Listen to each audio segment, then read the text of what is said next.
Hello everybody, how you doing? Welcome to the stream. Really enjoyed the chat with everybody. Hello everybody. So we are off to Madrid. Jerry, do you want to say hello? Just make sure. Hello guys, hello. Just checking that my microphone is actually working, so give us the thumbs up if you can hear me.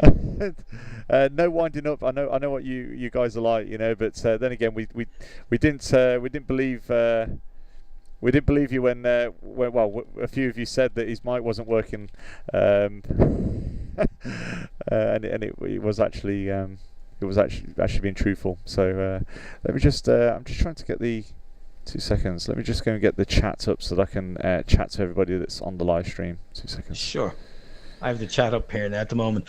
John, nice talking to you this evening. And also, if you can hear me now, can you just give me a thumbs up in YouTube? Because we're having a small technical issue last night with the microphone and on one particular other stream. So once you're hearing my audio, if you can just let me know that you're getting a fine there on the stream. So we got Steve Rowe, we've got John, we've got Matthew. Hopefully Kim will be joining us soon. If not, she's already watching. Thumbs up. Excellent. John Restle, fantastic. We got it. Excellent, John. Thank you. Yeah. Hey Dan and Jerry, Matthew has said, and hey, Matt. Steve Rowe. I mean, how cool is this? So this is our first Patreon only live stream. Which is going to be once a month, and like I say, the first class passengers managed to have the 30-minute chat. I mean, it went on to have about 45-minute chat, wasn't it? It could have gone on another hour. Could have gone another hour, but we had a really good time there and having a bit of a chat. And so the flight plan today is to go to Gibraltar from Madrid, and the airport's looking pretty cool. We haven't got this is a real cold start because recently we have been placing a few things on before we get in the cockpit.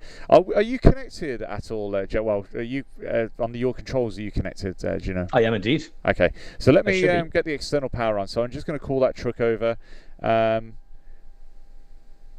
is it who's pilot flying? Who's pilot monitoring? It's you, Dan. Because okay. I said I'm buying the popcorn tonight to sit down and watch this Gibraltar landing. This is a short. Dear, I don't like that now, especially when we. Mentioned that things could possibly go wrong, dear me. Okay, so we've got the external power out there, and hopefully, it says it's available already, so we'll do that, and we'll get the batteries on, and APU on. Wait 3 seconds.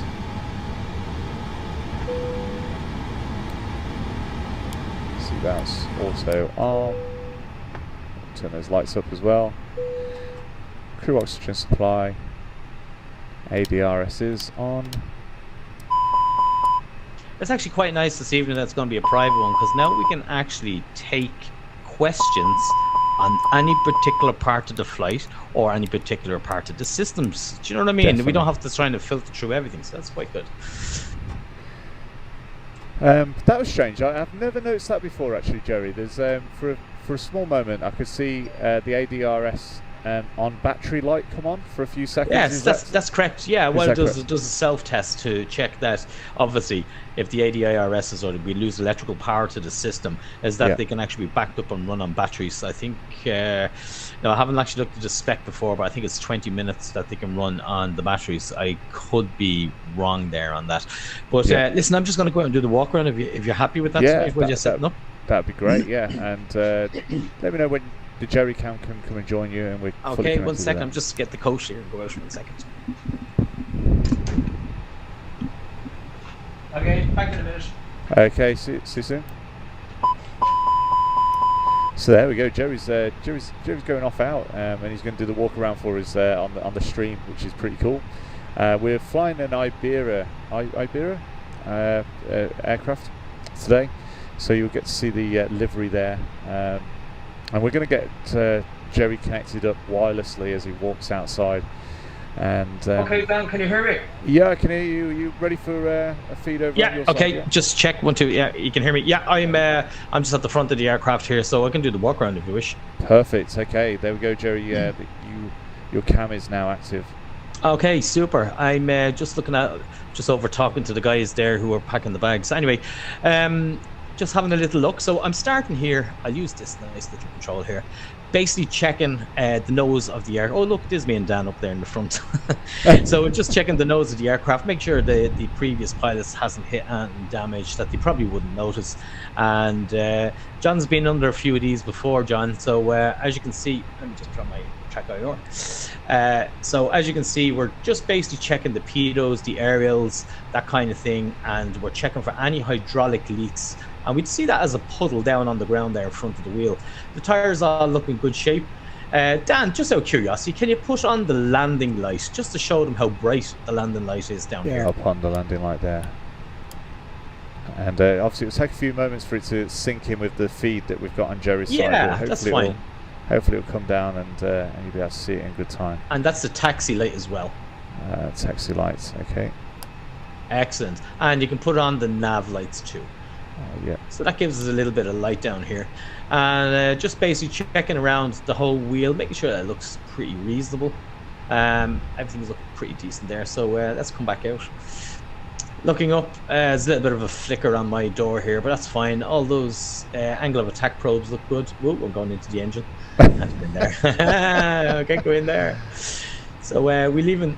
Oh, right. You can switch off the landing lights that are blinding me down here now. There. Okay, we'll do that. Do you want the? No, everything else to be left. Yeah, you can if you wish. Thank you. Okay. So again, we're having a little look here. No hydraulic fluid leaking. The bay looks pretty decent there. And as we come back out here, just checking around the engines, very clean. Wing leading edge, nav light. The green light is on the right hand side, on the starboard side. And looking up there, everything looks pretty decent. So walking around the back then, everything looks decent there, and down along the fuselage, just making sure that it's all in basically good condition. Don't see any damage. I do recall one time doing a walk around many years ago, and I looked up right where I am here now at the back of the aircraft, which you should see it now in a moment on the stream. And I seen a notch in the elevator, so we had to call engineering to check that. But Air 1 tonight looks good, Dan. Fantastic. No damage there to the aircraft, and it looks pretty decent. Last but not least, in at the wheels here. There's no hydraulic fluid there. All the brake lines look good, and hard doing the old walk around at night time, but we do have plenty of decent light. And you can actually see the light reflecting off the leading edge. So that's how we can check if there's any damage. If there's damage on that, we'd see a little flicker. And looking at the engine, all looks good. And that's it. Just looking at the last part, angle of attack, sensors, all very decent there. And your walk around is good, Dan. Fantastic. Well, thank you very much, Jerry. And now we'll wait for him to come back in the cockpit, flight deck, and yeah. So we're waiting for the ADRSs to kick in. And that's why we've got this map not available. John Restall said, "I can feel the heat from the lights." John Restall said, "Yeah, it must be pretty hot down there. I mean, do you actually take the landing lights out on a normal walk around, Jerry, or oh, sorry, just getting back in here. Okay, sorry. Yeah, sorry. What were you asking there? Yeah. So, go ahead. So, do you actually deploy the landing lights on the walk around, or not? Are they sort of just kept in on the walk around in real life? No, they're just kept in. You wouldn't. You've actually put those lights on now. You could cause damage to somebody down there with the intensity of them, especially the taxi light. You have to be very careful on the pushback. You do not by accident put on the taxi light, because you're going to really blind somebody with it. Yes. So we've got 114 passengers, it looks like, this evening. Yeah.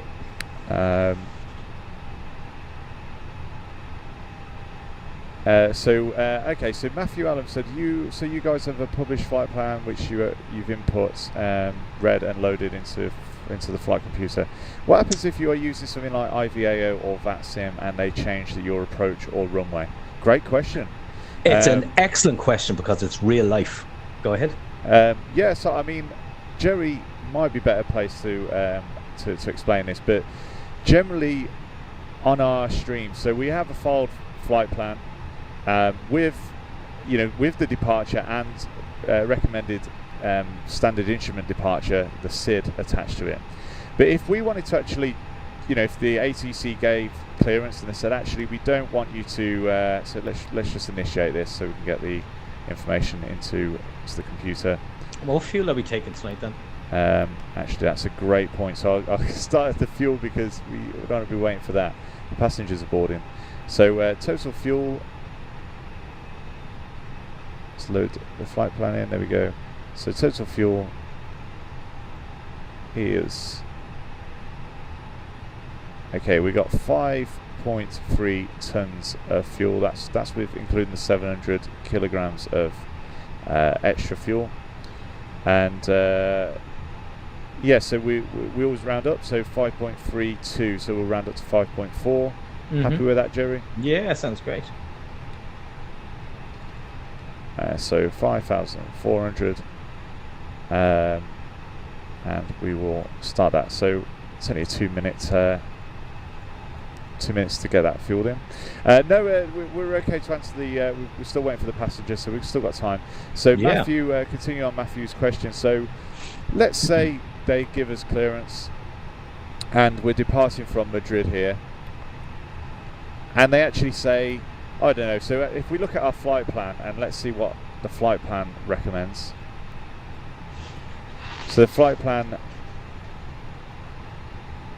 suggests that we. So we taking off at 36 left and using the VTB, so Victor Tango Bravo to November SID. Now, if we if the clearance sort of clear us for a different runway, we simply select another runway in here. Let's say I know that we've sort of they want us to take off in 14 left.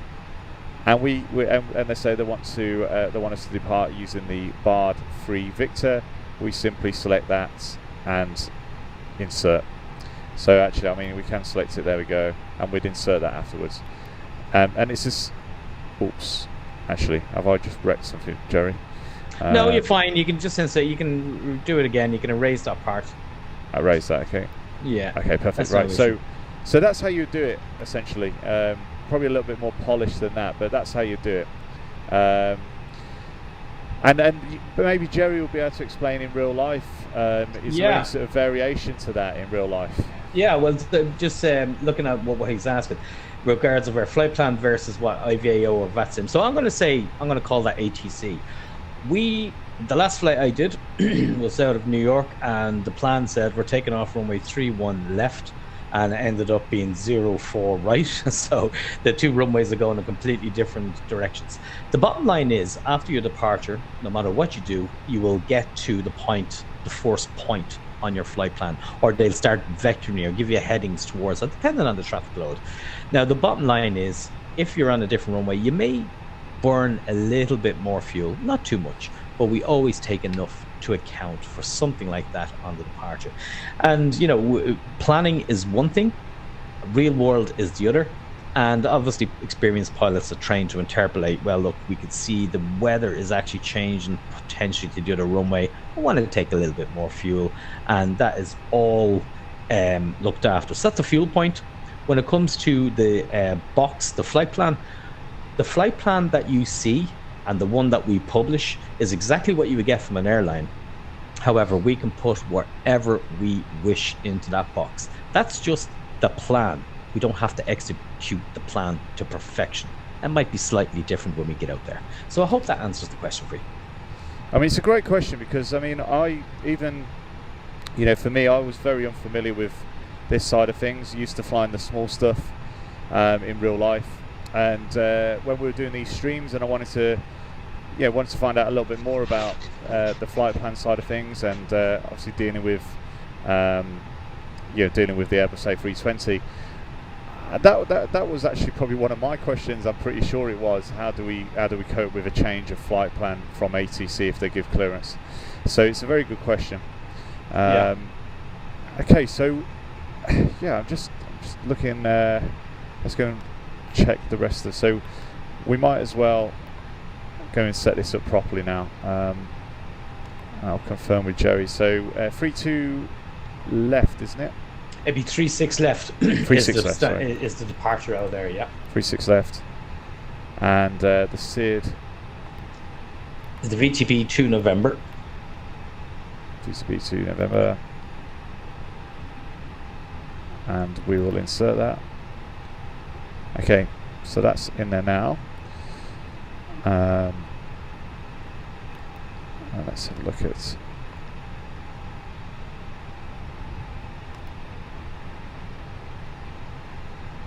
So, Lima Echo Mike Delta.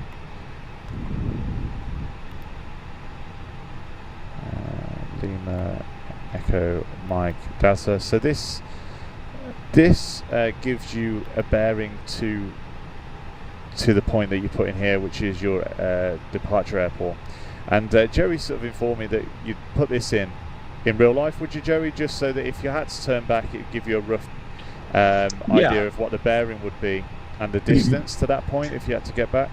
I'll even give you one better. If you were coming into Madrid, just from experience, you will be coming in, and if you wanted to land on runway 36 left, you can actually put in there LEMD 36L, and that will actually give you the bearing distance to the touchdown point of a runway. So it's not just the airport or a VOR or any navigation aid. You can even make up a point, store it in the box, and call it up into that scratch pad there.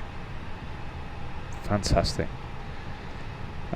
Which you know, it's all these little tips that I'm obviously going to really tidy up these streams over the next coming weeks. And me and Jerry have been working, just for your information as Patreon members, we've been working on trying to tidy up the multi-crew. I mean, not on Jerry's side obviously, but my side, in the sense that we've been what we're trying to do now is have take turns in flying, in terms of pilot flying and pilot monitoring. So I get to learn how we operate as first officer, and Jerry as captain, and vice versa. I know obviously that's putting it in simple terms, because you always refer to them as pilot flying and pilot monitoring. Is that right, Jerry? Yeah, that's correct. Yeah. Let's just have a look at the passengers and see how we get on. Okay, so 100 passengers out of 114, so we're very nearly there. Let's go have a look at the outside while we're waiting. Great livery, Iberia. It is, isn't it? Nice and simple, but effective. And Jerry's, as you see, Jerry's got that livery installed as well. It was a bit of a last-minute decision to go with a different airline, wasn't it? To what we usually fly with. It was, yeah. Oh, I've noticed, Jerry, the X's are on the I don't know what they call the status page, the status page. Oh, the engine warning display. Yes. Yeah, that's perfect. That's absolutely perfect. Because that wasn't quite right, was it, last time when we tried to? No, well, basically, what the real aircraft would do is when you switch on the engine ignition, it powers what we call the FADEC, and that's the full automated control of the engines. Okay, and then all of those X's go, and the correct instrument displays. So that's actually simulated really well. Okay, that makes sense. Okay, so. I don't know if you want to give a bit of a brief of what our departure should be and what we expect. Would you believe I'm actually opening that up right now as we speak? So yeah. Jerry Cam now is active. There we go. Okay. So let's have a little look at what we're doing. We're going to be doing what we call the Victor Tango Bravo 2 November departure. So let me break that down for you. Okay. We are here on the runway. Now, there's something that we need to pay attention to. There's a lot of high ground to the north here, Dan. So from the departure perspective, until we basically end up going up and turning south again, once we get south again, we're safe. But we have a problem on departure here. We need to concentrate on what we're doing, because there's very high terrain straight ahead, up to 9,000 feet, okay? It's not depicted here on the chart, it's just a little bit further out. We want to make sure that aircraft turns south, okay? So anyway, from a normal departure today, we'll be taking off on runway 36 left, and that's the small little line that we see here. And as we do, the aircraft will just take us on a path just slightly to a right, And Dan, can you just cross-check in the box that I'm calling these points out? Okay. Sure, no problem. The first point that we should see is off runway 36 left will be Mike Delta 901. Mike Delta, 901, yeah. Sorry, it confused me because Jerry, it's got Sierra Yankee. My apologies. Let me just. It's actually even more precise because there's a VOR at the end of the runway, and it's the Sierra Yankee. Okay, I'll read it off exactly as the prescription here. Yep. So the Sierra Yankee, it wants us at 205 knots and greater than 2,400 feet. Then we go on to a point called the Mike Delta 901. So you can see that here's that point here, and we don't want to be any more than 220 knots speed, because the slower the speed we have, the tighter the turn can be for us. If we go much faster, we do a very wide turn. Yeah. After that, then we'll go to a point called the Mike Delta 902, 220 knots. Mike Delta 920.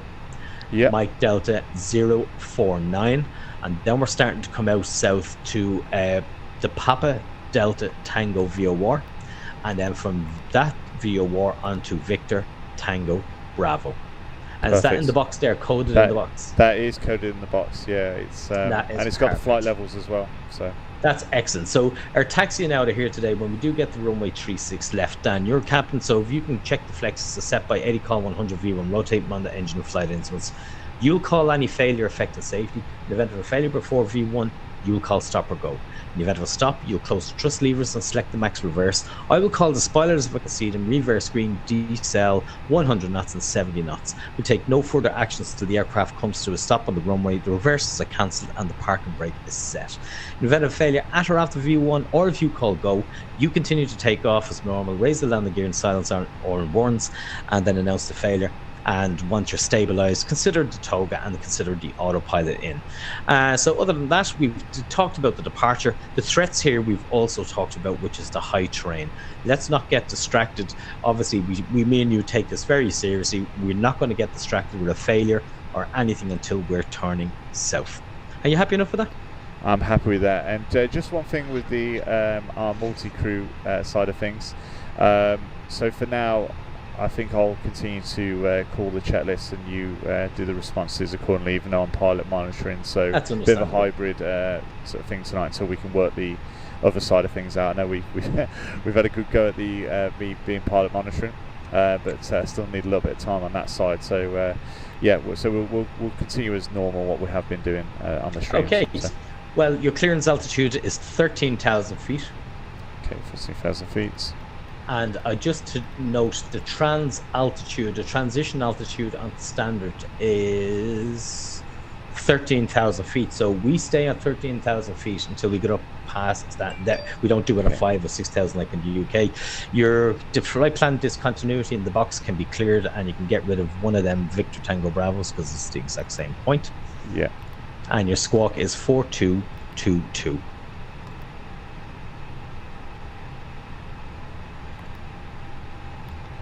Perfect. Okay, so 4222. I'll just adjust that to 13,000 feet. Okay. Notice the altitude of the airport. We are 2,000 feet. Look at your altimeter. Altimeter. Oh, okay. Yes. We are 2,000 feet above sea level already. Wow. So we got to be very careful what we're doing coming out of Madrid, especially on a northerly departure. So there we go. We're all good. That's actually incredible, isn't it? Mm-hmm. How high we are. Wow. So you can imagine coming in on an ILS, you will have a decision altitude of 2,200 feet. Oh, wow. Because you'd be only 200 feet above the ground. That is mad. That is mad. So you got to have your wits about you in these high terrain airports. Wow. Okay. So it's exciting stuff then. I mean, anything could go wrong on this stream tonight potentially. But okay. So. Should we do it before start checklist? Certainly. Go ahead. Okay, so cockpit prep is now get rid of the outside power there. It is complete. Okay, and EFS switches? They're on. Gears, pins, and covers? Is removed. Signs? On auto and armed. ADRS is? 3 nav and the position is locked. Fuel and block? is check balance there, and 5.4 is in the tanks. Okay, barrow reference. It's QNH set of 1029, reading once, twice, 3 times. That gives me 1,980 feet, which is exact. And below the line, mobile phone and iPad. Is off airplane mode. Takeoff data. Is what you're going to do now. Okay, and we'll do that. Okay, so we'll just make sure that the passengers are definitely boarded, but I think they have done. I think so. The doors are all armed there. Yeah, there we go. They're in. Okay. Yes. Oops. No, I don't want the 8s. There we go. Atsu there. Yeah. No, sorry. The weight imbalance. Yeah. That's one. So 24. So in the real aircraft as well, you would not whiz this wheel round until, because there's a point, wasn't there, that you said, we actually did basically the pilot monitoring will set that after the start. Okay. And why is that done after the or is that just the way it is, and you don't question it? Well, you got to remember, when the engines are running, hydraulics are pumping, and then it's good to set stuff when the hydraulics are working. Yeah. Okay, so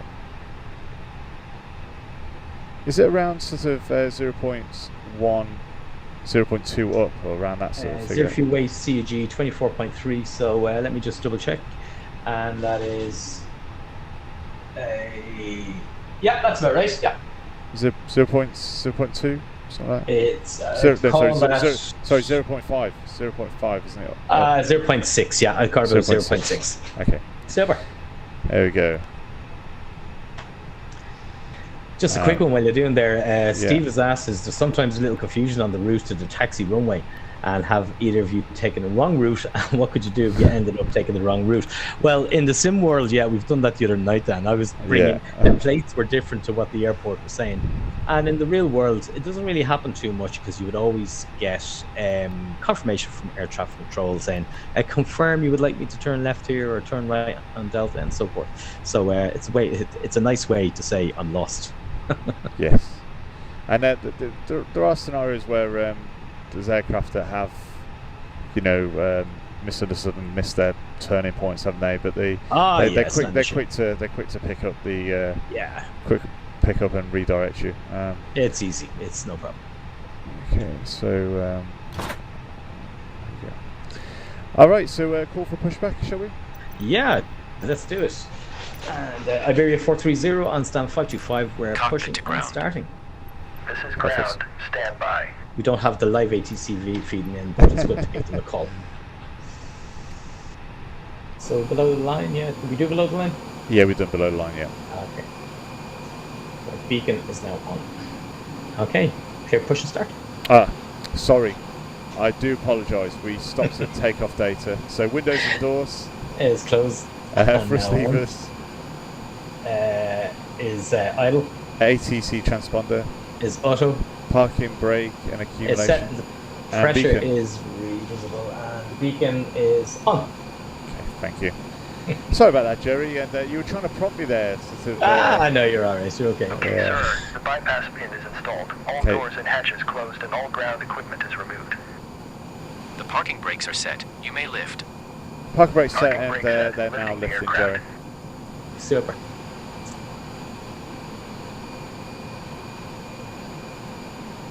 Standing by for pushback. I noticed on the delivery that we have tonight, they have what they call the sunglasses windows in. It looks like the aircraft actually has a pair of sunglasses on the new Neo. Parking brake set.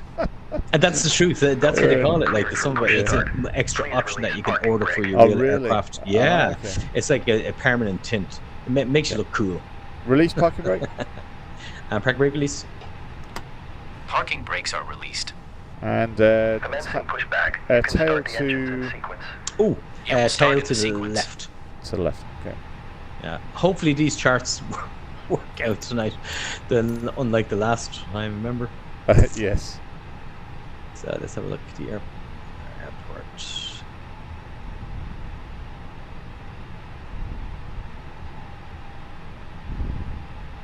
Okay.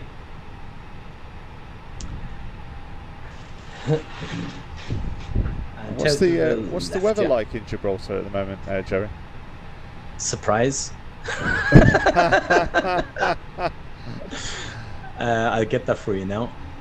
I'll just go down to the box. Actually, I've just had a quick nosy generically, and it's like 21 knots wind, so that's going to be interesting. It's going to be fun to the left, Gibraltar. Yeah, to the left. Be good for you. Keep you healthy. Keep you honest. Oh dear. Once you turn south, then you can stop the pushback. Yeah.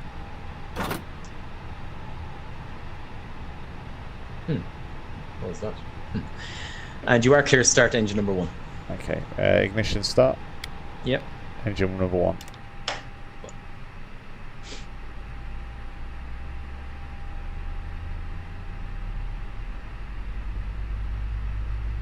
I noticed the scenery in Madrid is actually very good. That must be that was part of the update they did last week. Yeah, I was going to say it looks like payware, doesn't it? It does, and I think this is all to do with the putting lighting into the airports now, which they don't have in all the airports.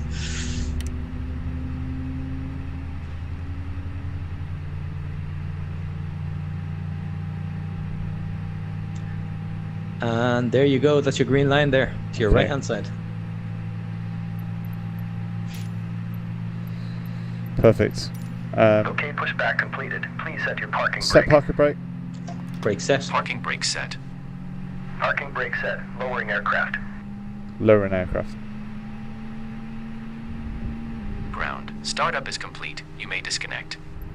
And pushback's disconnecting. Cleared to disconnect. Okay. See you at the side. We're clear to start engine number 2. Engine number 2. Holding position, waiting for the visual. Thank you and goodbye. Yeah, the scenery, I'd go to say that's the best lighting I've seen. Yes, from default. Yeah, like from default. Yeah, I agree. Even the terminal buildings look, they do look pretty realistic. The towers, look a little bit blocky, but yeah. They do. Dan, just to give you a little bit of a briefing. In Madrid, I can tell you, it's a nightmare for taxiing. Not on a normal day, okay? It's even when real world, it's a nightmare taxiing. So what we're going to be looking for is straight down, with a turn to the right, immediate turn to the left, immediate turn to the right. Okay. So right, left, right. Right. Okay. And all immediate turns. Okie dokie. And hopefully it doesn't bring us into a building like we did the other night. We'll see how this goes. Okay, so there you go. 2 good starts. Okay. All right. Well, after takeoff, checklist. Okay. So the flow, you do the flow, yeah? Yeah. Your side. Okay. Ignition. So APU bleed off. Mm-hmm. Okay. And. Am I setting the? No, you set the flaps, don't you? Yeah, the engine ignition. Engine ignition. That was it. Yeah. Sorry. Yeah. Okay. So I will set the flaps, spoilers. Yeah. So spoilers. Flap 1. It's a triangle, isn't it? Yeah. Flap 1. That's it. And this is the point where we would set the trim wheel. But it's all done. Perfect. Excellent. Thank you. After start checklist, please. Okay. After start checklist, engine anti-ice. Is off, not required this evening. Engine mode selector is normal. Rudder trim. Mudder. Where did you? Is she on there? Is she on board? Rudder trim is 0. Pitch trim. It's 0.6 up, and that's set once, twice, and same on the load sheet. Flight instruments are checked. ECAM status is checked. Perfect. Okay, and Iberia 430 taxiing the hold short of runway 36 left. So straight down, first available right, left, right. Okay. Parking brake. Parking brake release, and you're clear on the right. Okay. Clear on the left. Steve Rose said, "No blaming me if it goes wrong on the taxi." Oh dear. I don't know. We need to blame somebody. You can't blame yourself. So no, we wouldn't do that to you, Steve. We wouldn't do that to you. Not at all. Matt says, "Thanks. That's really useful to know. I'm about to start using VATSIM. The guys on VATSIM are really good. They will help you out. or IVO, both for the flights, and I'm trying to work out what to do when I have to pre-flight flight and never be charged. Listen, if you have any issues, send me an email, drop us a line, and I'm sure we'll be able to send you a quick message back if you run into any bother.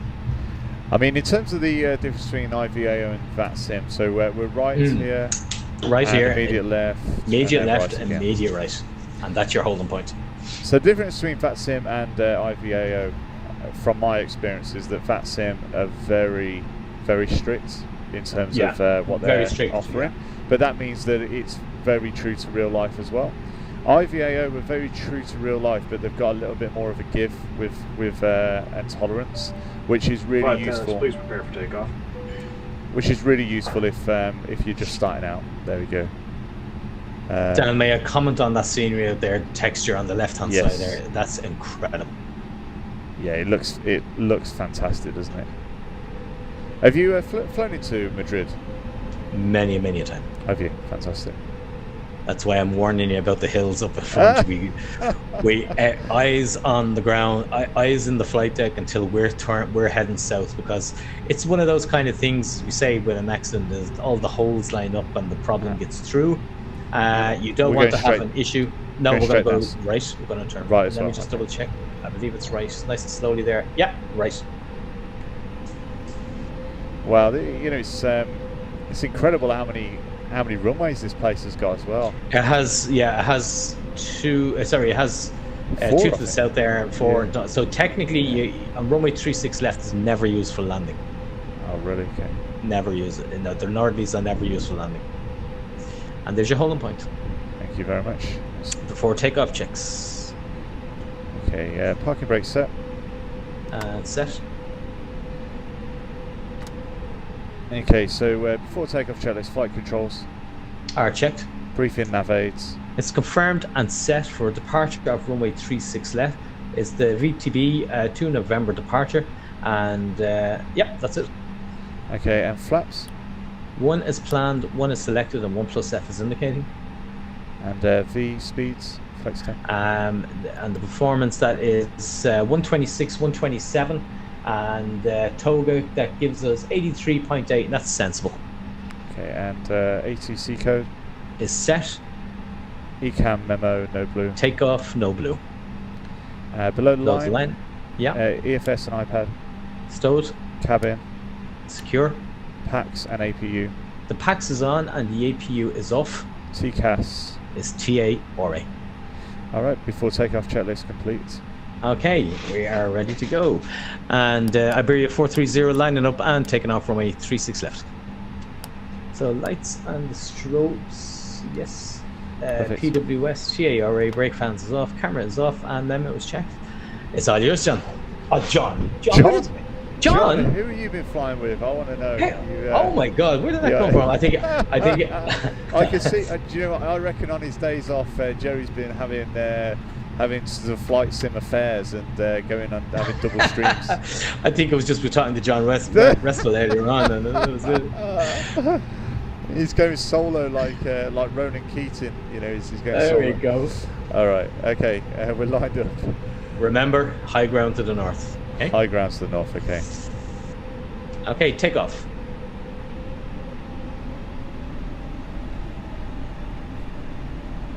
%50? Yeah. Toga. Okay, brakes release. So Mantoga SRS, the auto thrust is blue, thrust is set, indications are normal. 100 knots. Check. V1, rotate.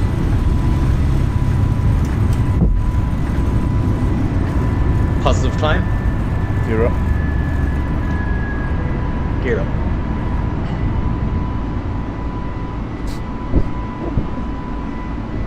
Okay. Wow.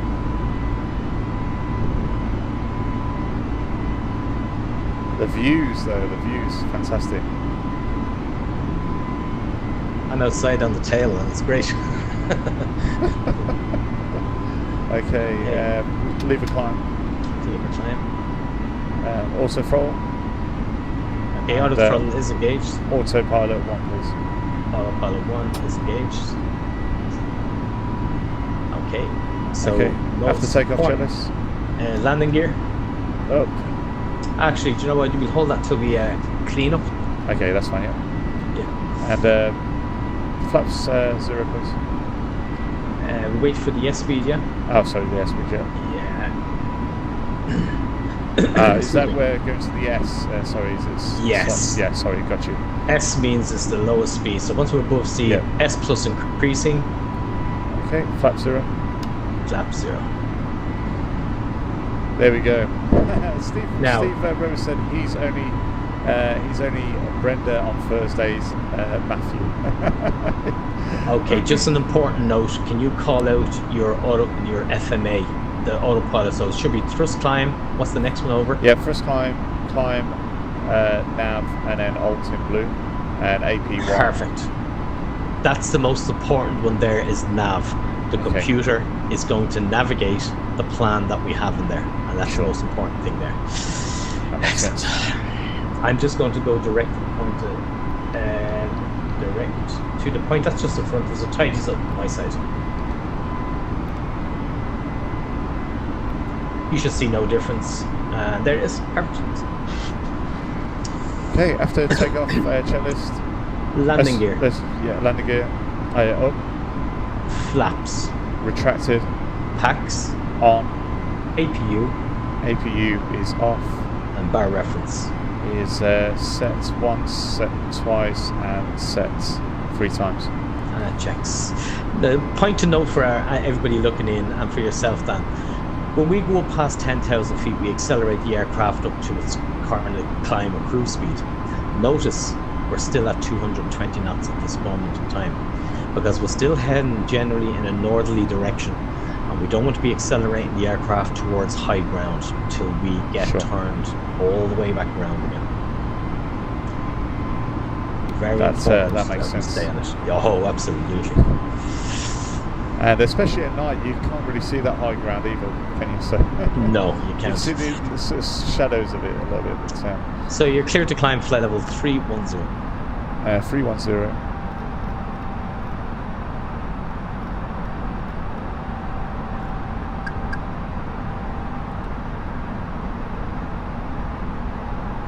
Okay, first climb and open climb. Okay, and now we can set standard. Set standard. Standard set once, twice, and set 3 times. And I'm reading 12,500 feet-ish. Yeah, check, 12,600. Excellent. So that's it. Now, probably at this point, air traffic control would say to you, Iberia 430, you're cleared to the Papa Delta Tango. Disregard all speed restrictions. Okay.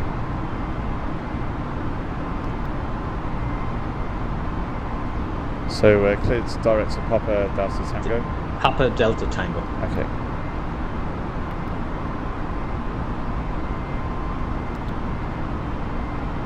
It's midway down there on the left hand side. Sure, I've got it. Excellent. And disregarding speed. Yeah, so you'll actually see it now actually accelerating. Climbing up now, okay, gotcha. Is that restriction? Matthew Allen said, okay, so also the set 1, 2 and 3 thing, what's that for? So that's for the Barrow reference, which is your QNH settings here. And actually I wasn't aware that the 1, 2 and 3 thing was actually a thing until Jerry informed me that it was. In the airlines, you would because these work independent of each other. In the simulator, they don't. So once you set this, it also sets the second one.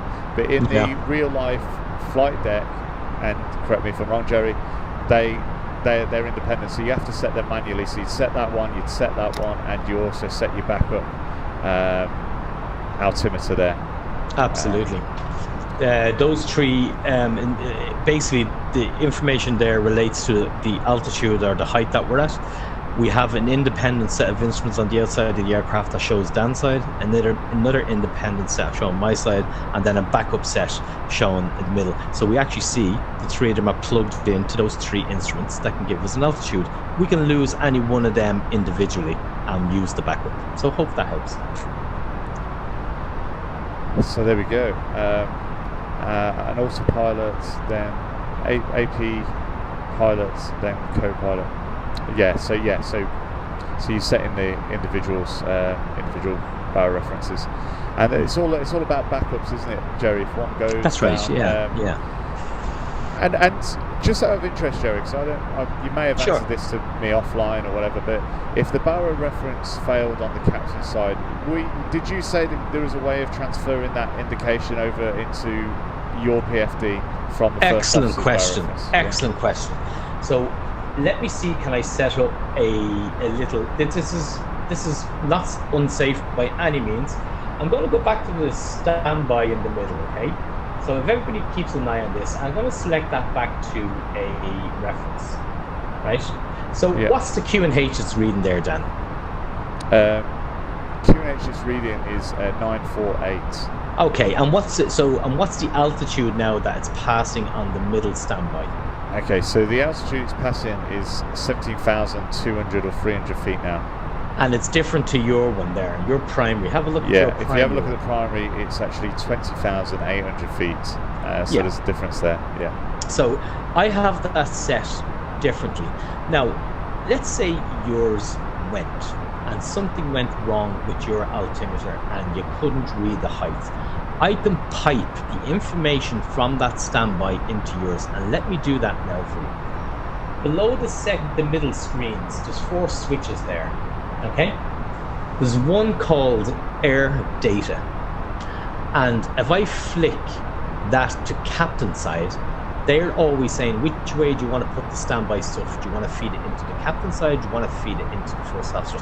So I'm going to flick the air data standby and watch what's on the standby should actually now recalibrate on your one. Let's see what happens.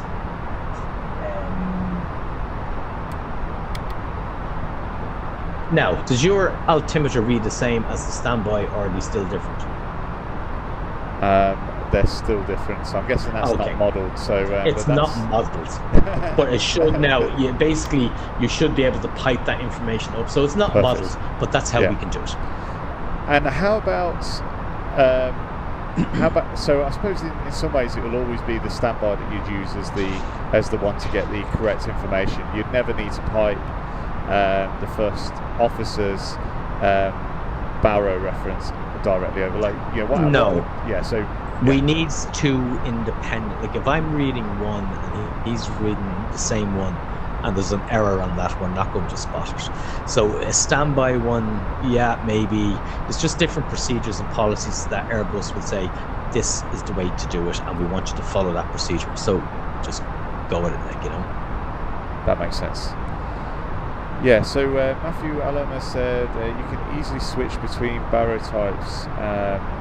So we can. And do you want to chill out if we put the Jerry cam on? And, we'll put the Jerry. Oh, I have to get up off my seat now and sit forward. Oh dear. So this is the most important thing before I actually mess around with the barrow reference, because we get to actually show these things tonight, right? Autopilot 1 is engaged, so the autopilot is flying on all of your instruments over there, not on mine. So I'm going to mess around with my barrow reference. I'm going to go back to QNH. Oh, I can't, Dan, because it's going to be modelled over on your side. Okay. But look, I'll do this momentarily. Momentarily, watch this. Yeah. So there's the QNH 1013. And 1013 is the same as standard, so we should be at the correct altitude. But watch now, we'll switch it into inches of mercury. There we go. There's a little switch that we just press and it switches over. And switch it back. It's now for standard again. There we go. Hope that explains it. Thanks, Joey. So it's easily done, Matthew. So you can just switch it to the mercury. And there's the USA use the Mercury standard, don't they? And a few other places use it. Do you know off the top of your head the other places, or you? No, I think it's mainly in the USA and around that direction of the world. And then we spoke about it on the stream the other night. It goes over to meters on the far side, the far east, and it's the battle of whose measurement system wins. Yeah, Matthew Allen has said, after flying the Cessna longitude for a while, I decided to try the fly-by-wire A320neo. I couldn't even manage to get the autopilot to work. I feel your pain, Matthew, honestly. Before Jerry sort of gave me a little bit of tuition on the autopilot, the Airbus A320, I was just hoping, it was a bit like a sort of fruit machine, to be honest. I was pressing the buttons hoping that something would get us in and working. And getting really confused why it would go full power 1 minute, and then obviously when Jerry explained that as soon as it hits into the protection part of the Airbus, which it won't allow you to install the aircraft, etc., and it goes into the alpha floor, then it will basically go full power toga setting, isn't it? I think is it toga setting? Yeah, you can do well. Look, if we get time, we can actually demonstrate while we're in the cruise as to what actually happens with the Airbus. Yeah, definitely. Something that we wouldn't do when we have many people, but definitely for the patrons, I'd be more than willing to show them the protections and what an Airbus can do for pilots. It's absolutely incredible because obviously it's that extra layer. Pilots are highly trained, but there's also, the aircraft's also looking after you as well as another control.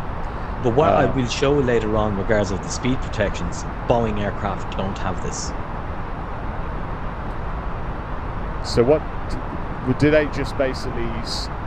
It goes into a store. Is that where they have the stick shaker instead? I think they have the stick shaker and the mechanical push. So I'll talk you through a protection from low speed. In other words, we're going to go fly too slow when the aircraft fall out of the air. I'll talk you through what I'm actually doing here with the controls, and I'll let you see what the aircraft does to protect everybody on board. It is incredible. Sure. One thing I do want to sort of ask as well is that whenever I see the 737s, working, with the trim, etc., they're really noisy. The trim's like, sort of whizzing around, like backwards, forwards. There isn't much movement at all in the Airbus A320, and obviously in the simulator they seem silent. What are they like in real life? The trim wheels, do they whiz around? You will never. They do go around, and actually, if we look at the trim wheel, we may see it just slightly moving there. They are slightly moving. That's what I was. But when you see the 737, that's all you do see in. That's all you see in real life is what you're looking at there now. Really? In an Airbus. Yeah, it's so fine. But that if the cabin crew was starting the service and they push the carts down the back and they start at the back, you can actually see the trim wheel trimming forward, because the aircraft is basically a seesaw. If you push something further out on the bench, you have to balance it up at the other side, so the trim does that for us. And so why is it that you don't see that whizzing of the trim wheel on this aircraft versus the 737? Do you know, obviously you're not loaded on the 737. No, I can tell you. I can tell you the calibration of the trim wheels are totally different. So maybe one full revolution of the trim wheel on a 737 would equal, say, let's say it equals 10 units of trim, right? Yeah. Where so instead of going a full revolution on an Airbus, maybe a 1 centimeter move would also equal 10 units, just to calibrate it differently, that's all. Gotcha. It is interesting. It is interesting, I say, and they're very noisy as well, Yeah, exactly. Yeah. Okay, Dan, I'm going to leave. I need just to pop out to the bathroom for a moment, if you don't mind. Yeah, not a problem. Your controls and your radios. I have control.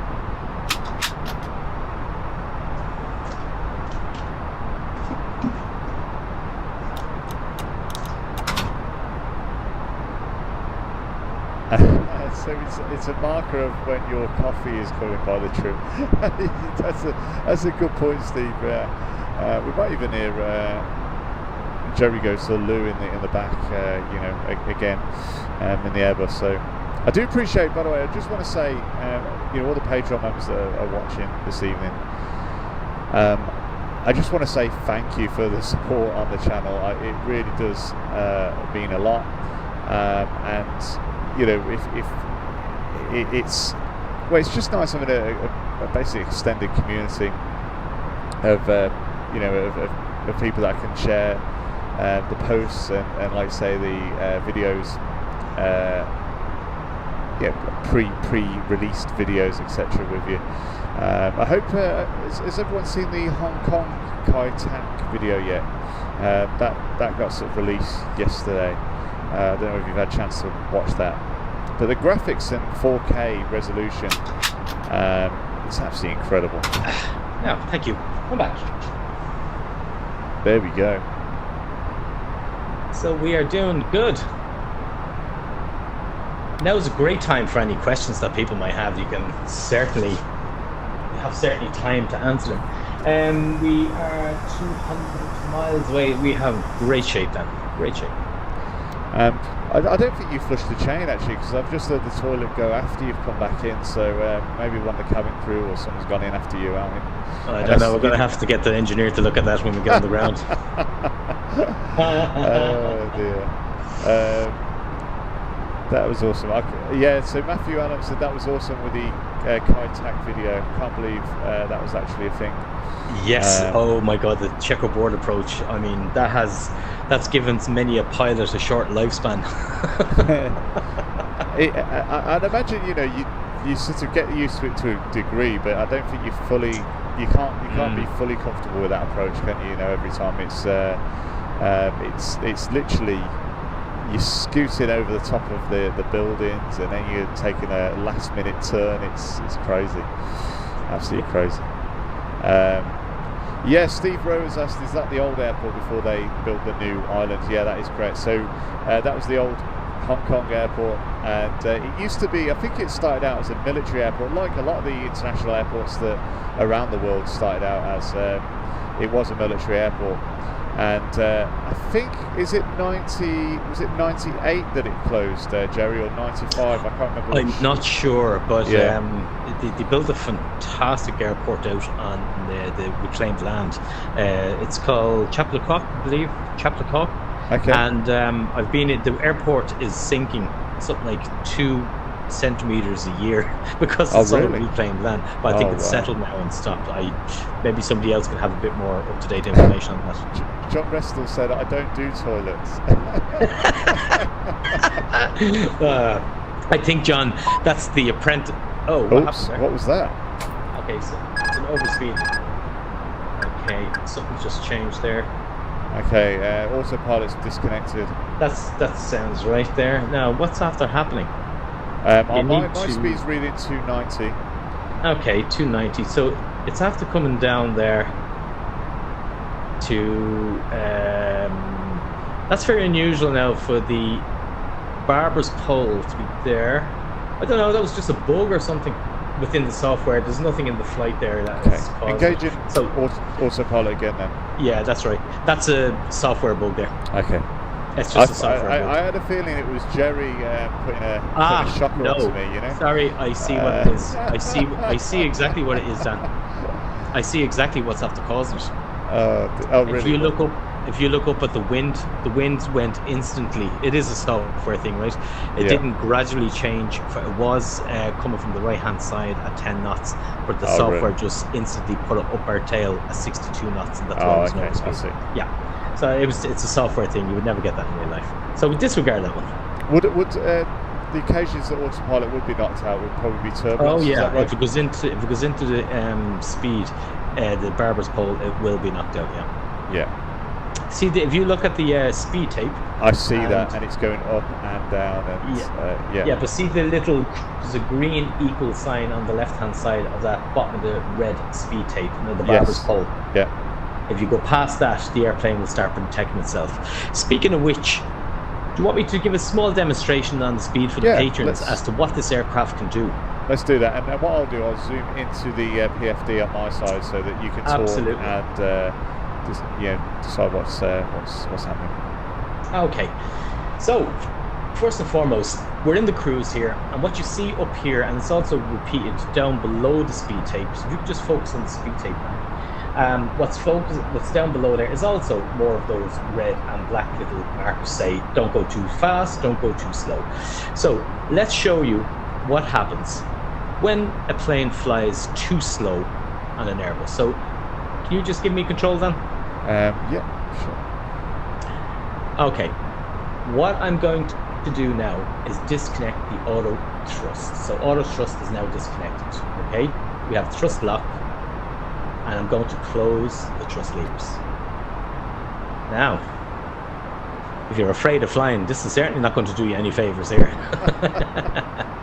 But this is a fantastic demonstration on how safe an Airbus is. So a pilot is having a bad day. So that's just the aircraft turning there naturally. Let's just let it straighten up. It's straightening up onto its next point because we're actually in a left-hand turn from Preset to Velupe. Oh, I see, yeah.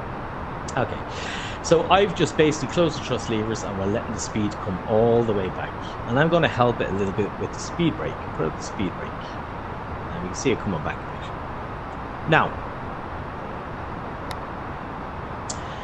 you see a little green dot starting to appear on the speed tape. That green dot will tell a pilot, in this configuration, this altitude, this weight, if you fly at that speed there, you're going to fly and burn the minimum amount of fuel. However, if you were to fly to your destination at that speed, it'd add on an extra hour, maybe an hour and a half. It's very slow. So yeah, it's a balance. You got to get there on a reasonable time. The next orange line that you're seeing coming up under there, if I have the auto thrust in, I can select any speed down along that speed tape, even below that orange line, but with the auto thrust engaged, the speed will not go below that line, it will stay at the top. So let me give you a small demonstration of that. Okay, auto thrust is engaged, and I just want to select the speed. Now you can see I've got a blue marker there, and put the levers into climb. Engines will come up and it will hold the speed at that blue triangle there. But watch this. So as we approach that blue triangle, over on the engine page, you'll see the engines rolling back just to hold that speed. So there we go. And now you can just see the engines coming off a little bit.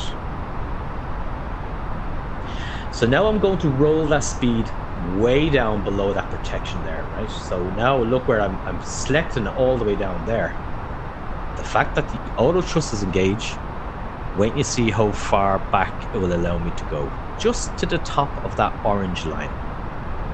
And you watch the thrust will come on when it sits there, because it's basically saying, Jerry, no, we're not allowing you to go down there. And now that we hit the top of the line, you see the thrust coming back on the engines. It won't allow me to go down there. Hey, so what if the auto thrust wasn't working? So let me disconnect that. There we go. And I'm closing the thrust levers. Now it's going to allow me to go down. And, you know, some people might start panicking around this stage. But the next protection is where you have the orange and the black stripe. Orange, black stripe. That's called the alpha floor protection. Watch what happens when we get halfway down into there. Currently the engines are idle, and Dan can show you that now. So it's at 27%. Now watch the speed as it's entering the alpha floor range. It's autopilot is disconnected, which is fine. I'll just take control and I'll hold that autopilot. And I'm gonna bring it the level. I'm gonna bring us. Have you given me control, Dan? Have you? Yeah, you got control. Okay, it doesn't say I have control here. Okay. Okay, no, it does. Okay, don't worry about that. See, the word alpha floor has come up now? Yeah. Now look at the engines. They've gone all the way back up. It says, I don't care whether you have the auto thrust off. I'm putting on full power and getting out of this stall. I'm not allowing you to stall the aircraft. Just put. So it's basically saying, I'm not allowing you to go any slower. I have full power on, and that is a system called the alpha floor. And watch if I just leave it. I'm going to level off at 31,000 feet again. There we go. And the airplane will keep that system going until it accelerates all the way out of it. Now, the reason it's doing extremely slow is that at altitude, planes are a little bit slower to accelerate. But the main thing is it's accelerating. And it's going to take us away from the part where the green stripe just down at the end of the speed, if you go into there, now you're into a stall where the airplane potentially can come out of the air. So look at the levels of protection that the airplane has. It won't let you do certain things with the auto thrust engaged, and even when the auto thrust is not engaged, it says, I'll let you come down to here and I'm putting on the power myself. Good luck to you. So I hope that was good. I'll just now reconfigure back to autopilot 1, auto thrust in. I'm going to manage the speed. By managing the speed, we can see it's going to target 283 knots. I'm going to put back into climb power. Toggle lock is engaged, so it's all the way forward and back to climb. Disconnecting that, and thrust lock with auto thrust in. So we're back to normal. Mach, alt, and nav. So it'll take a bit of time to accelerate. Just a question around. So alpha floors kicked in, yes. And it's accelerating. Obviously, as we can see, it was accelerating. Will it allow, because obviously until you do something, it's going to continue to accelerate. Yes. Will it have the potential to go into an overspeed situation unless you do something? What is it, or does it stop an overspeed? I mean, that would be a lot of acceleration at this level. Okay. You know what I mean? Yeah, you wouldn't get into an overspeed. You can.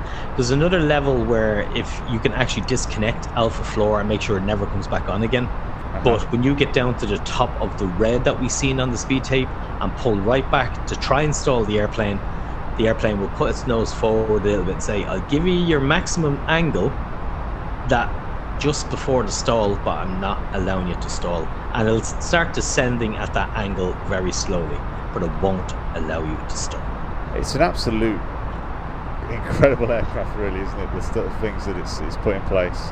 The main thing I wanted to say about this technology, this is 30-year-old technology. Airbus is cutting edge at its time, and it's still perfect for today's operations. It's incredible. Dan, you are cleared to descend to flight level 170. Okay, flight level 170. Just put my head down in the box for the moment. Set up.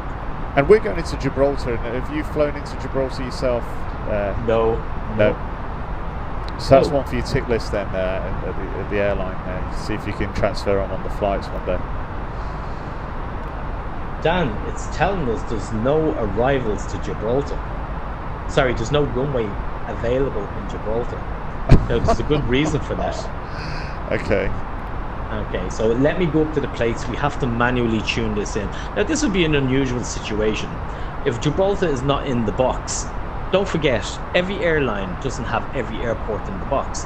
They have the airports that they go to on their routes and the alternates. Why pay for, say, a European airline would not pay for having Hong Kong and all Asian airports in there? Because it's only taking up unnecessary memory. You don't need them. You never fly there. So according to the Microsoft Flight Simulator, it doesn't have Gibraltar in the box, so I have to go and get you something. Yeah, I've got to go and manually tune in an ILS, which is great because we've never manually tuned them in before, and the patrons get to see it. So Matthew Allen has said, that's a similar system that Boeing tried to copy on the MAX with horrible consequences. So, I mean, in some ways it was a system that's preventing you to stall the aircraft, of course. But that was actually implemented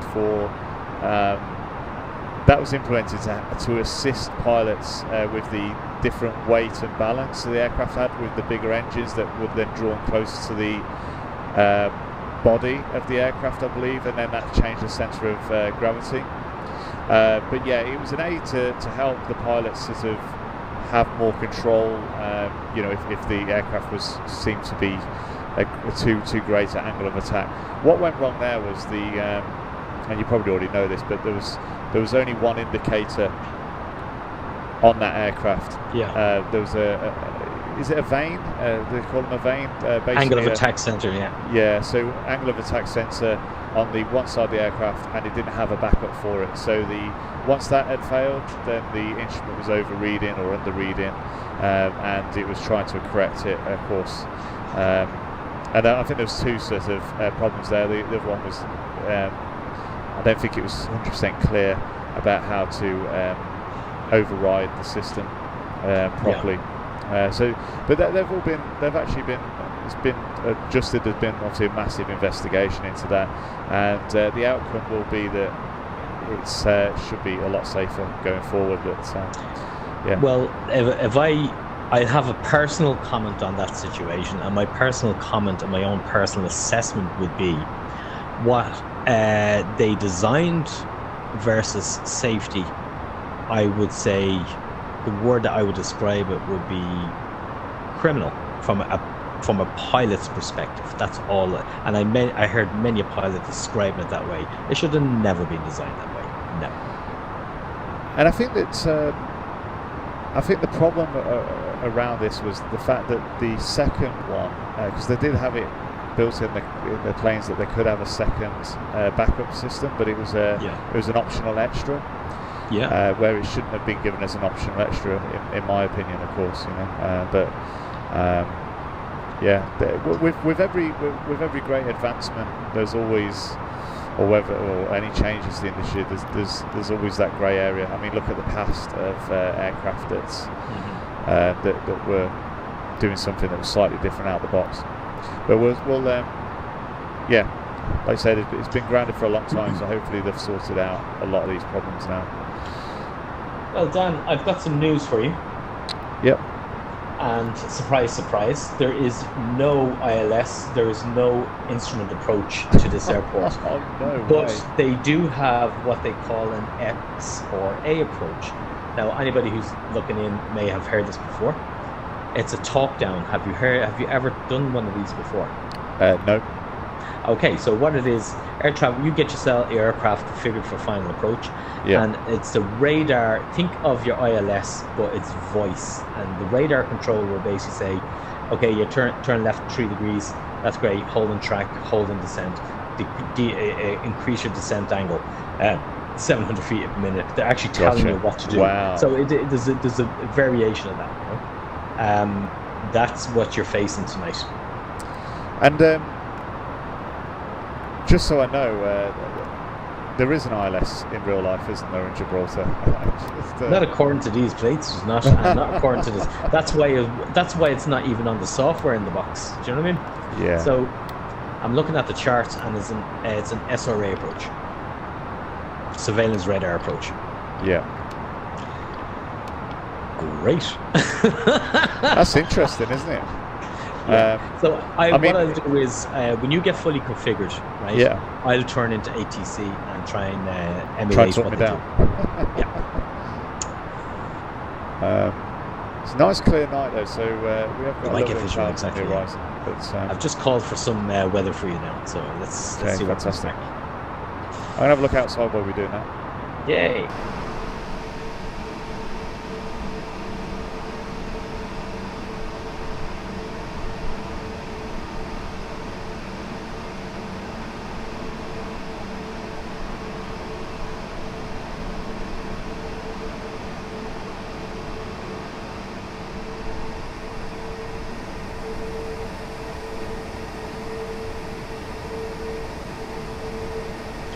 Okay, Dan, you are cleared to descend to 10,000 feet.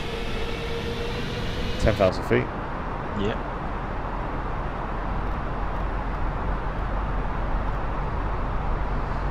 John Russell said, I've heard there's a big rock there to avoid. Steve has laughed about that. And Matthew said, let's hope the lights are on. That's true. And by the way, I just want to sort of say that, for the next Patreon-only stream, before we go down to the voting stage, I'll put a post out this week to ask where, give some ideas of where we could go, anywhere within around an hour's trip, door to door. And we can then put the top answers to a vote for obviously yourselves as Patreon members, and we'll have we'll see where that takes us next month in the Patreon only stream.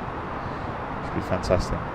Yeah, I was there a few years ago, and the whole thing was covered in dense fog. Matthew said, "Oh my word!"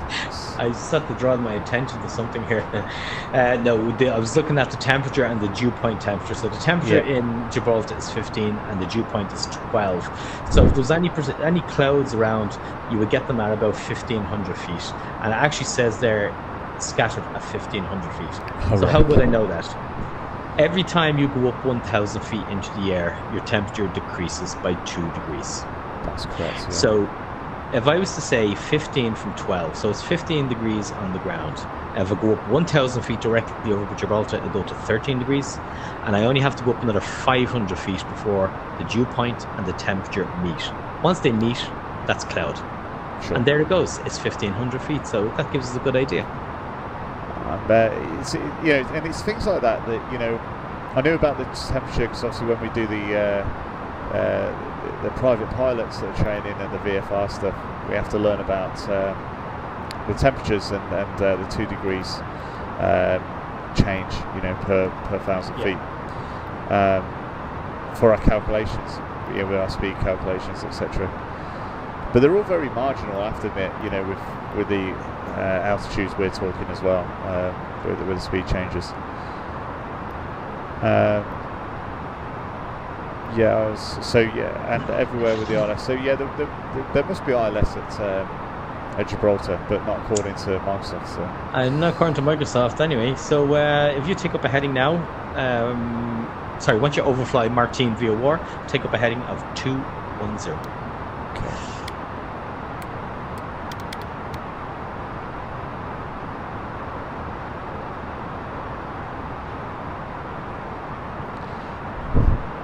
It's very nice that we were able to actually, concentrate on just the Patreon members' comments as well tonight. So it's like I say, and topped off with the Q&A for the first class Patreon members as well. Yeah, we had a really good chat. It was really good. It's like I say, really nice to sort of have a bunch of you that are Patreon members to ask questions and also guide us on how we can make these live streams better. Absolutely. And one of the things that we were saying in the Q&A session, Zoom Q&A session, was we're thinking about having a static or a sort of a scheduled weekly live stream. Sometimes Jerry might not be able to do it, and it might be that on one of the weeks I can't do it, and it would be over on Jerry's channel instead. But the idea behind it would be that we have a scheduled stream once a week on a Friday, and we're going to call that, we're thinking to call it Failure Fridays, where we're doing A to B.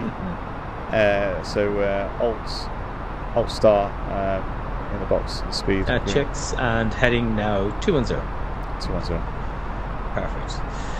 Now, we have to maintain this altitude for a bit, and I tell you why. We will now transit a section of minimum safe altitude is 8,300 feet. So when we look out there, we can see a lot of red lights out there. So that's depicting some high ground, I'd imagine. 130.40 for the Lima X-Ray Golf Bravo talk down radar, aka Jerry. That's Matthew. Oh dear. Now I'm not great. I'm not a trained radar controller. However, we'll give it a go. We just need to get you visuals. That's all we need. And to make it realistic, I think you should get your drone camera and you should plant yourself on the airport runway and try and talk me down from there. There's probably no chance. I'm just so actually. Can you make a heading adjustment to 215, please? 215. The wind down there is down the runway at 21 knots. 21 knots. It's sporting, as they say. Oh yeah. But you say it's down the runway, yeah? Yeah, 080 is down the runway. Because if you look from the plan, and this actually feeds back into the question earlier on, we didn't plan. The plan had told us to go down. See the way we have it to a point called PMOS, and then PMOS a right-hand turn in, and to join the westerly runway. But the wind is from the other way, so I'm taking you to the other side of the airport. So it all changes, and yeah. I mean, in real terms, the plan should have known that, and they would know the winds, but winds can change as well. I've seen them sort of, especially if they're crosswind, or dead crosswind, when you move out. Sometimes the wind can swap either direction, can't it? I mean, I don't know if that has happened on you in any flights, but it has in me in the local airport. Yeah. And it can happen. The winds change and go. I've had times where I have gone out to a runway and it's only 1 or 2 knots wind. Especially in Italy, this happens a lot. There's one particular day about 6-7 years ago, the air traffic controller changed the runway for departure 5 times on me, and they were about to change it a 6th time, and I told them I am not accepting another runway change, so they had to facilitate my departure. It was only 2 knots of wind, so we could have gone off any runway, But sometimes it's Italian controllers for you, They're very passionate about what they do.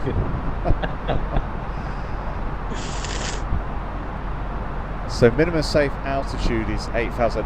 Is that down to the rock? Is it? No, it's not necessarily. We need to just get you into an area, and I have the radar minima here in front of me. Once I get you within 25 nautical miles of Gibraltar, if you look at any one of the approach plates for Gibraltar, there's a sector safe altitude that gives you. It breaks down into, say, quadrants. 6,800 is the highest on it. However, I can get you, but that's depicted. Sorry, that is only valid when you're in 25 nautical miles of the airport. That's the legal entity on that. Matthew said Gibraltar has dual frequencies, 130.40 and 235.05 is the higher frequency for military aircraft use. I mean, generally speaking, I haven't looked at the planes, but generally speaking, there's a control frequency and radar frequency, or ground and tower, isn't there? Or maybe free frequency. But I don't know. I haven't looked at the plates. I don't know what Matthew's referring to in terms of that. But have you got the plates? I do indeed. Basically, there is 2 frequencies there for air traffic control. At 130.4 we could tune in, or it also offers 123.3. Now there's a little X after that. I'm not quite sure what that is, but what I can tell you, Matthew, is the fact that we can tune those frequencies in on our radios. They are not military frequencies. Military frequencies nearly double what we have. So if you take 130.4, if you double that up to 260.8, that would probably be a military frequency, because we cannot tune those in. We're not allowed to. They can tune into ours, but we're not allowed to tune into them, and we get the radio physically won't actually tune that high. So I say that might be just a standby frequency, or if I went in and read the full notes, it'll give me what that other frequency is for, but I would not say. I'm not sure whether it's military. I could be wrong on that. I haven't read the whole plate on that.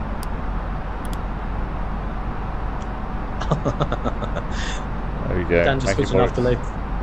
Mood lighting. I should have turned the rest of the lights on before we done that. There we go.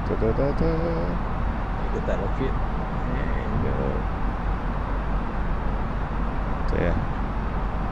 And I don't know. Here. I know where they are. It's okay. I'm used to getting them in the dark. I'm used to finding these things. Okay. Actually, can I take control again? I think that's why I can't turn them on. Okay. You take control. Sorry. There we go. Oh, good spot. That'd have been interesting. When you're trying to talk me down, and you're like, "Why aren't you turning down?" Or Dan, do something, will you? Okay, Dan, you are cleared now to descend to 8,000 feet on QNH 1027.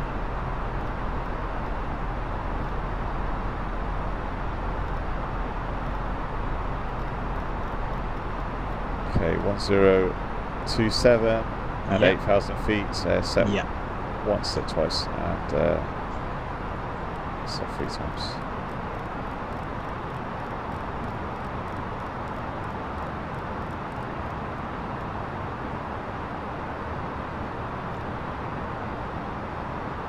There we go. It's very dark out there. Not much light on no. this side. but we can see where Gibraltar roughly is. You're going to be visual tonight, which is great. I can see a big black shadow, so I assume that's the rock. Okay, we are passing 10,000 feet. Okay, so passing 10,000. Landing lights. Are on. That's okay. Seatbelts are on. And select your speed 250 knots and activate the approach rates. Now, in the real aircraft, you'd feel a rumble. Would you? Yeah. No, that's leave the heading there. Leave the heading. Oh, sorry. The heading. Oh, pants. What was the heading? Sorry. But you can put it onto 220 there. That's it. 250 knots. Yeah. Sorry about that, Jerry. Good spot. Sloppy in the flight deck tonight. I'll be having sort of a debrief after this, I think. You need to step up your game, or you'll be out the company, you know. Put me on a sim check. You're going for a line check after this. Yeah. There we go. Okay, so what else? So we approach checklist, would it be, or yes, please. The approach. You're bang on. Approach checklist. Cabin crew are advised, and seatbelts are on. Briefing nav aids. It's confirmed as set now for an SRA approach to runway 09. And MDADH. It's not applicable tonight. Okay. Well, there is one there, but we're not going to be using it. We're going to be visual. Okay. ECAM status is checked. And EFS and iPad. They're all stowed. Perfect. Okay, so approach checklist done, and we are. How many miles out are we actually? If you look, it's about 20 miles to the left-hand side. So I can get you down now to 6,500. Descend altitude 6,500 feet.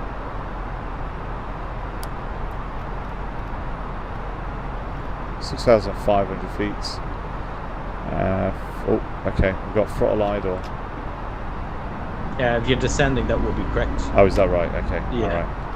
So just make sure the auto thrust is engaged. And sec climb if you haven't done already. That's fine. That'll look after itself. Engines will come back nice and slowly. Okay. And it'll sort all itself out. I think it alarmed me when I seen that throttle idle. I was like, oh, what? You know, because we'd handed over the controls, you know. But of course, you explain this that because it's important to understand the modes that we're using, you know.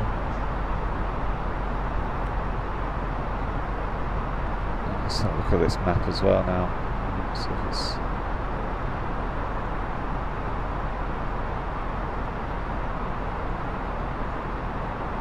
We are very nearly there. We are indeed. So Dan, you can now descend to 4,000 feet. 4,000 feet.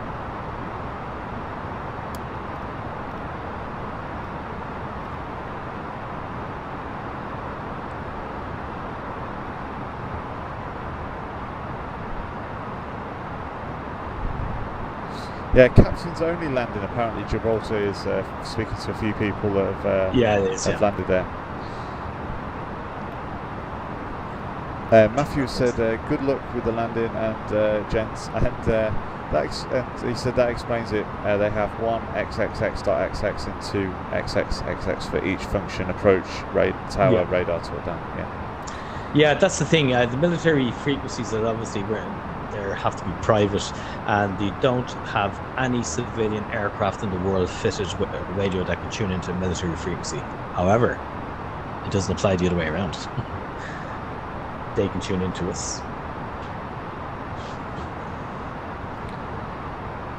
And that's the same over, when I'm flying around RAF Shawbury.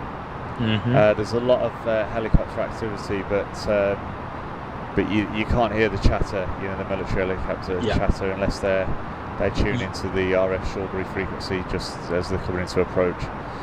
You may hear air traffic control talking to them, because they can talk on dual frequencies, but they won't you won't hear the pilots talking back. And it makes sense. At the end of the day, it's military, and it's probably the same with the police radios as well, isn't it? Oh yeah, absolutely. Okay, Dan, you can send the altitude 3,000 feet. Send to 3,000 feet.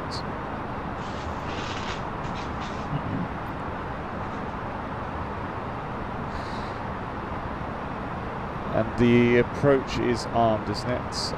No, you can't do. Sorry, activated. Yeah. Activated. Activated. Sorry, yeah.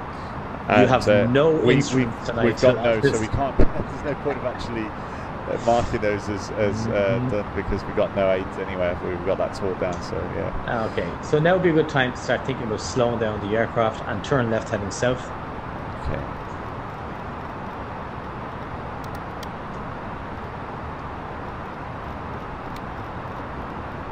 And I would manage the speed now and start configuring the least flap 2. Okay. Now there's another piece of kit. It's not modeled here. It's called the terrain awareness. It's a pity it's not modeled here, because you'd be glued onto that instrument as well. To show you whether you're low, if you hit terrain, you hear terrain, or you get all those warnings. Yeah. So I'm just looking at the flaps. Yeah, 230 is accepted. Okay, so yeah, flap 1. Flap 1. And manage your speed. No, speed. Yeah. Put the heading back to 180.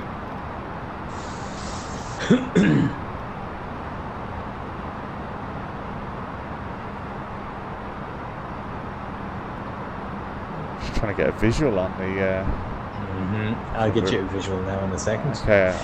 Okay, and I'll get back to 160 knots with flap 2 as well, okay? Turn left heading 090.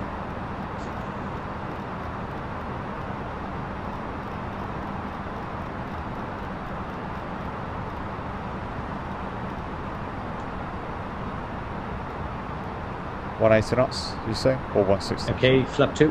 Flap 2. There we go. Actually, pick up heading 130 there. 120. Sorry. So it should be just about straight ahead. Yeah, I've got the. I think I've got the visual. I've got the. Should be near 11 o'clock now, yeah? Yeah, I've got that, yeah. Excellent. So we let the speed come back because we want to get really configured for this. Okay, yeah, I'm just going to try and zoom in as much as I can, see if I can. Yeah, so that's the runway, all right.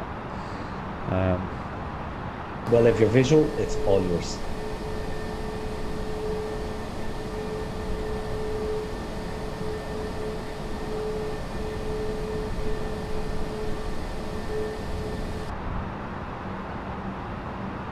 Okay, so 140 knots at the moment.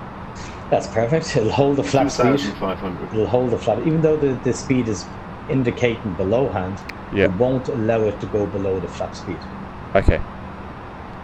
Speed and alt lock start. Checked.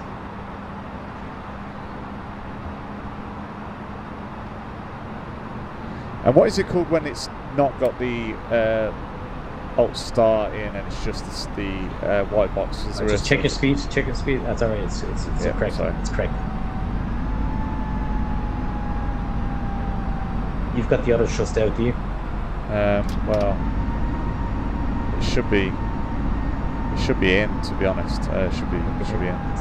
Is it still coming out there? It's still coming out. Well, let me just gauge it for you. There we go. Yeah. The auto thrust was actually on my side, okay, and it was in climb, in dent. D10. Sorry. Okay, so let me just double check that you have control. So turn left heading 090. Take up visual. Okay. Turn left. Sorry. 090. Yeah, I've got control. I'll give you heading 090. There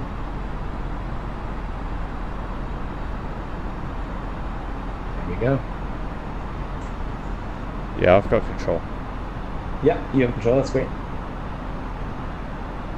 I think it's one of those, maybe one of those things. Just a bug for the... Maybe. Yeah. There's the runway. I see it in sight, yeah. Yeah. Okay, so let me do the little bits for you. Arm the spoil. Oh, that's it. Okay, I'll take a visual. I'll leave autopilot off, Sure. then leave the auto thrust in for now. Yeah. Arm those spoilers. Set medium on the auto brake, because you're going to need it. And with the auto brake on medium, does that feel quite strong when you hit the when you sort of land? Oh, it will stop you very quickly. Yeah. And that's why you're not allowed to actually use max, because it's... And do the temperatures of the brakes go quite... Oh yes, they will shoot you. 1,000. So that means there's ground beneath you, okay? You can't descend just yet. Okay, alright. A bit too low. What's the minimum that accepted in standard operating procedures for like ground below? Let's say if there's a call out of 500 feet. 1,000. You know. Well, there's no. You don't. It's mainly based on your minimum safe altitudes, minimum sector altitudes, not what's acceptable below you. Okay, gotcha. So now you're at 3,000 feet. You're approximately 9 miles away. You want to be starting to go down at about 600 feet a minute and taking gear 2. Gear down. Gear down. Okay. You ready? Gear down. There we go. This is a performance landing, Dan. So in other words, down, no messing, reverse thrusts, and let that brake do its thing. Okay. No pressure. No. Not from me. I'm getting the popcorn out now to watch. So when you're ready, we go for flap 3. Flaps 3. 3 checks. And when you're ready, flap 4. And flap 4. So landing check says barrel reference. Barrel reference 1027, set once, set twice, and set 3 times. That checks auto thrust. Engaged. And ECAM memo. It's not there at the moment, so I'll just wait for it to engage. So basically you'd be looking for landing no blue, but it's not there at the moment. Okay. So you are clear to land, go ahead. Okay, clear to land. I'm going back out and sitting in 1A. Oh, blimey. I can feel the wind a little bit here. You can actually see it there on your PFD there. Yeah. So it's 09017 knots at the moment. Okay, get the cabin for you one moment. Flight attendants, please prepare for landing. So ECAM memo. ECAM memo. Landing gear, no blue. Yeah, landing and no blue. That's it. Go Dan. I'm looking forward to this. Oh dear! Look at that Gibraltar rock coming into play now. It's on your right, yeah. So the poppies are in play there. That's perfect. Yeah, at the moment just a little bit low now. Just as okay. I'm trying to catch the. So I wasn't descending enough, so I was trying to catch that up.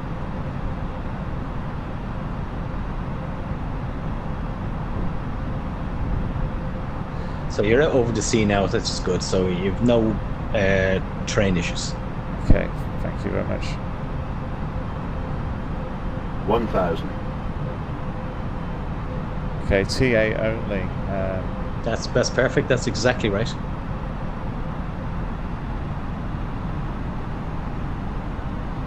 you have 3 reds there.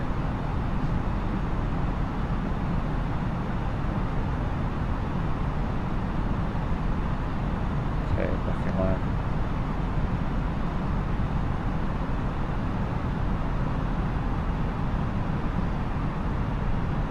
As far as I remember, they have a also road for us that actually disengage. that actually crosses over this. Yes, they do. They have to shut the runway. It's incredible. To actually I get love them it. out of Gibraltar. Yeah, out of Gibraltar and back into Gibraltar. The last thing you want to see now is whites. Okay. Okay. You need Yeah. because Okay. it turns into an aircraft carrier landing. Oh dear. Okay. I would nearly 500. pinch another edge. You know what I mean? Pinch Yeah. one. There you go. Now you're in cheat mode. 400. Oh my word! I feel the pressure now. Keep it going. 300. Lovely. Perfect position. 200.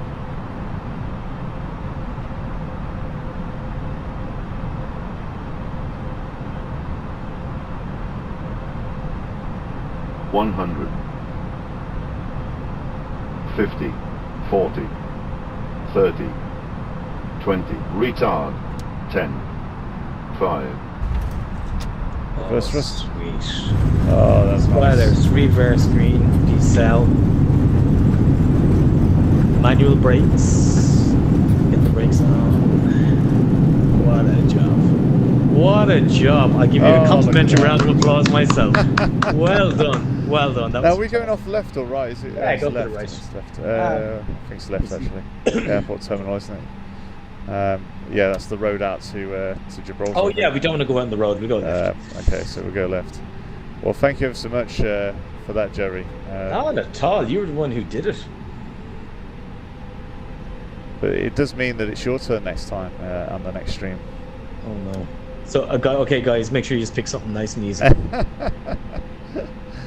Oh, dear. Like Paris Charles de Gaulle with the longest runway in Europe, 4,200 meters. Oh, dear. Okay, we might as well just go straight ahead, I think. Straight ahead, any one of them will do you. I must say, I'm impressed with the scenery update. Oh, it's incredible. It's a lot better. Yeah, so... Okay, switch off those lights. Oh, good man, you got the APU on it. Good man. What a clever move. Should be on taxi, there we go. Oh, he wants me to go to the left, okay. We're not on the line though, but I'm happy with that. Whatever he wants. Yeah, keep coming, left.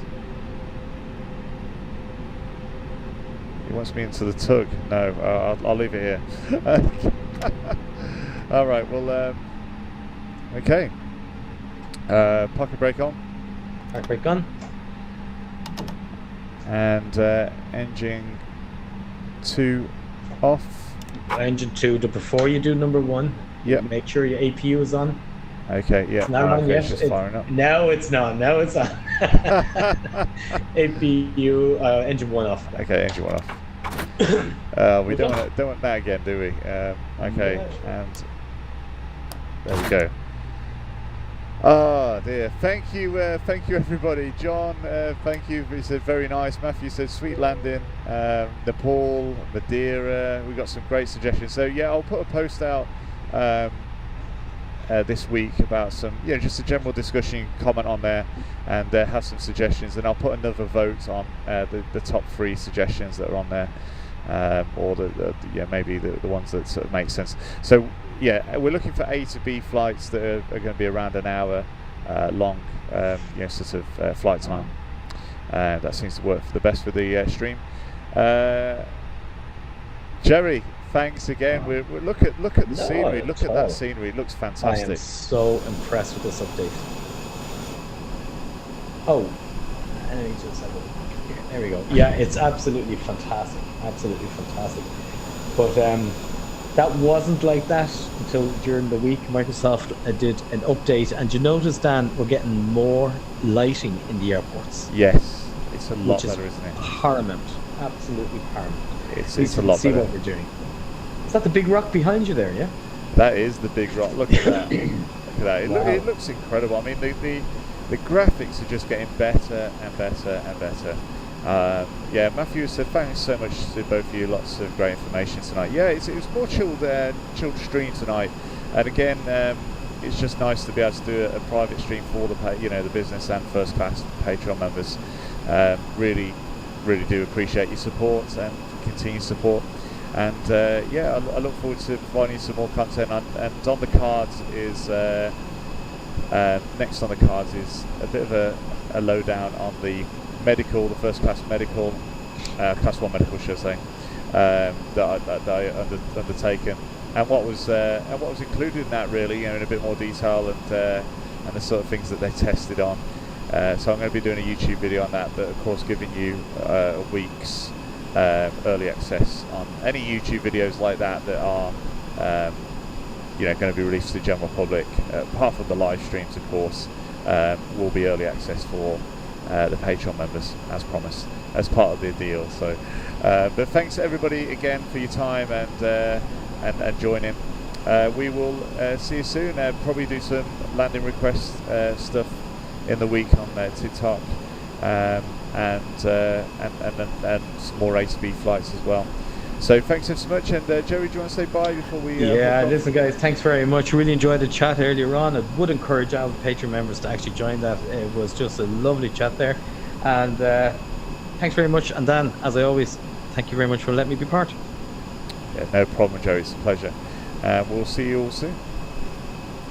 Take care.